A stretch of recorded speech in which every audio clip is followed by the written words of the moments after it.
Hi there, my name is Nikki Ross, and I wanted to go ahead and do a quick video in regards to wholesaling versus overages and why overages is so much better than wholesaling.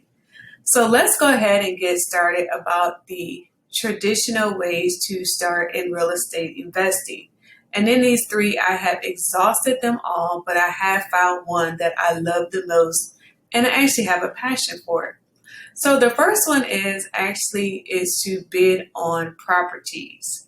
And what I mean by this is bidding on properties that are either delinquent on taxes, property taxes, or they may be delinquent on a mortgage debt. Once this takes place, then the property is sold at an auction. It could be a live auction where you can attend it in person, or it just could be an online auction. Either way, there's going to be an auction. But in that, you as an investor or the public, you have to do your due diligence and check out the property. You got to actually see, do the numbers work for you? Are you going to actually make a profit off of that? And in doing that, a lot of times you can drive by the property and kind of see what type of repairs it needs just by looking out your car window, or you may just go up to the property and look through the window. But a lot of times you got to be careful with that because you do have nosy neighbors that are trying to figure out why you're at that house, and they may or may not call the police on you. And then another issue is, what if you are an out-of-state investor and you actually cannot go to the property? So you don't know what type of repairs is actually needed. And one thing about those repairs, they can get outrageous and bananas on the price of rehabbing. But my biggest issue with bidding on properties was the competition.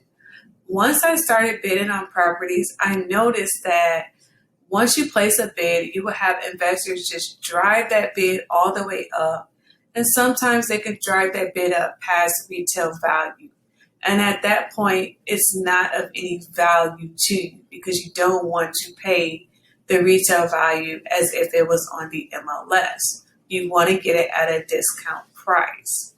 So that is a couple issues that you will have to endure when you are bidding on properties. Another way is that you can just buy the property directly from the owner, which this was one of my favorite ways at the time. At that time, I went on ahead and started buying properties from the homeowner directly, and I was actually using that wholesale strategy doing this. When you go to some of the major cities, you will see those signs that say, "We buy houses." And you see in those signs around the city, you have to understand, are they actually buying a house with their hard money? Are they using a hard money lender, or are they just getting it under contract? Well, with the wholesaling strategy that I was doing, I was actually getting that property under contract. I was going directly to that homeowner and letting them know, "Hey, hi, Miss Betty, I saw your house on Main Street. It's going up for auction. You're behind about $10,000. Let me offer you a deal where I can give you a couple thousand, move you out the house, and then purchase it myself." Was I actually buying the property with my own money? No. But I was actually getting it under contract. What I mean by that is the piece of paper. I was getting that property under contract, selling, and then turn around and selling that paper to an investor that rehabs property. Can you make money off of this? Yes, you can make thousands and thousands of dollars. I would make money selling that contract to a investor and get a fee for doing it. And sometimes that fee can run anywhere from $10,000 all the way past $15,000. So I made a lot of money doing that, but I got burnt out in that.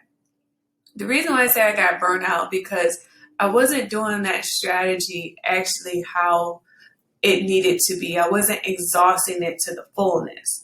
I was running around the whole city, driving for dollars, looking for houses like that, looking for houses where the grass was tall, the trash was in the yard, trying to locate the homeowner, arguing with investors in regards to numbers, repairs, just exhausting myself. And in that, I just wasted time. And then in that, you also see where you're sitting and you're sometimes waiting for the property to be able to be moved. If you're not doing it correctly and going ahead and building a pipeline, you can be waiting anywhere from 4 weeks to a couple months. And I didn't like that feeling of having to wait a couple months to get paid a commission. So in that, what I did was I went on ahead and left my resume on Indeed. Thank God for Indeed.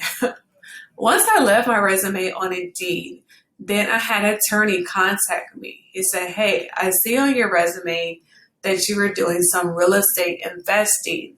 I love that you were made aware of how to do that strategy, but let me go ahead and take the time out to teach you about tax overages. So in our conversation, I went ahead and met this attorney and decided to work with him, partner with him, and I actually accepted a job with him. And he began to explain the whole tax overage process. Was I made aware of it beforehand? Yes, I was made aware of it actually about 11 years ago in real estate school. But once they taught me that in real estate school, they didn't teach me the details of how to go about getting it. You just were made aware of it that yes, it does exist. So once I went on ahead and took his offer and started to work with him, then he began to explain to me the details about tax overages, where the money comes from, how you file the claims, what goes in the package in filing a claim. And I want to go ahead and just share a few tips with you. On this strategy on tax overages and filing a claim, what actually takes place is that the homeowner is behind on property taxes. Same thing. They're behind on property taxes. Their property is getting ready to be auctioned off and sold by the taxing agencies or county for a certain amount of debt. Whatever that homeowner is behind on the debt, then that is what that auctioneer is starting the bidding on the property at, right at that auction. The auction can be a live auction or the auction can be an online auction. Either way, the property is about to get sold. So Miss Betty owes $10,000 on property taxes. The property is being sold at the auction that day and actually sells for $100,000. So now you're made aware that there was equity on it. Those investors have drove that bid all the way up. They've started at $10,000. Somebody might have bid it for $20,000. Somebody might have bid it for $40,000 and just drove it all up to $100,000. But if you stick around just a little bit longer and you see how much it sells for and how much the bid started off at, something should go ahead and indicate, okay, what happens to that extra money? If the county only is owed $10,000, then what takes place with the $90,000? Nobody asks those type of questions. Well, in my course, I'm explaining what happens to the $90,000, and I want to share some details with you. That $90,000 goes back to the formal homeowner, the original homeowner. And what I do is I call them up and I make them aware of it. I have to locate them, find them, because remember, they're no longer at that property. They've already moved out. They're already scared. They have all these creditors coming after them, and they know they have to get out at some point in time. So I locate them and let them know, hey, you went on ahead and you left money on the table. You have money left over from the sale of your property on Main Street. And I'm going to assist you for a fee in filing a claim. Now, am I buying a property myself? No. Am I arguing with investors? No. Am I getting in my car and tearing up my car with mileage and gas? No. I'm simply just sitting at my desk and making a phone call and letting that former homeowner be aware that they have money that is sitting in the registry waiting to be claimed. And what I have done is I have actually put together a course online that you can learn how to do this strategy as well. All you have to do is click on the link below. You pay the fee of the course, and the course actually drops into your email like an online school. You can take it at your own leisure. It shows you all the details of how to contact that homeowner. It shows you what to tell them once you get in contact with them. It shows you how to reach them, how the properties are pretty much on a list. Where do you get the list? It shows you the contracts that are made available. And then I also explain in detail about why the homeowner cannot do this themselves, because that's the biggest question. If the homeowner is aware of the money, then how do you stop the homeowner from going after it? Well, in this course, I explain how you stop the homeowner from going after it. And then what I do is I get it under contract and we go and we file that claim and we get that money. So with this is the easiest, simplest way of how to make thousands of dollars better than bidding on a property. It's better from buying from a homeowner directly, and you're not wasting your time, your energy, or just depleting yourself. You can go with as many deals of these as you want. It's an uncapped income. It's an untapped market. And so many people are not aware of it. Realtors are not aware of it. Investors are not aware of it.